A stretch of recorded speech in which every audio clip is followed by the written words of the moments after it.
Hey everyone, as a complimentary video to the video I did on mortgages, I wanted to do a quick mortgage calculator within Excel, so I can refer you to that and you'll be able to help you with doing that. So what you're going to do is go into your file and you're going to do new, and then you're going to look here for templates.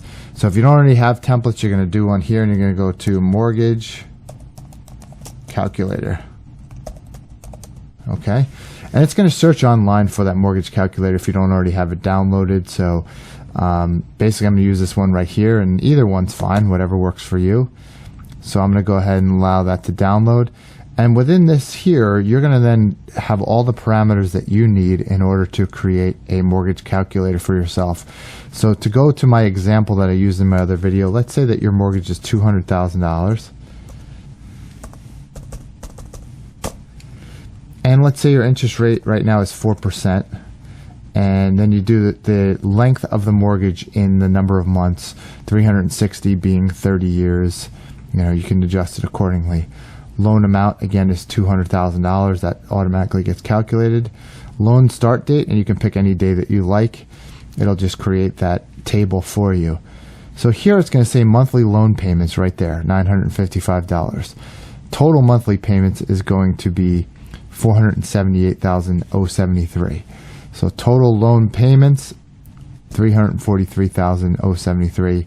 There's the total amount of interest that you're going to spend. And then this here is just going to be based on the amount of property taxes that you say that you're going to have per month. So let's just leave that for the sake of argument, but you want to adjust that column to be what your monthly taxes are going to be on your house. Obviously here somewhere in the 4,000 range, so if it's going to be more than that, you want to adjust accordingly. So then if you click on here to amortization table, it's going to just bring you over to this next page right here, and then here it's going to show you basically here's your opening balance for the first payment date. Obviously you owe the full $200,000. The interest you're going to be paying for that payment is $667, principal $288, property taxes of $375,000. That's your total payment of $1,330. Now you'll notice this doesn't include insurance, so you'll want to add that in yourself.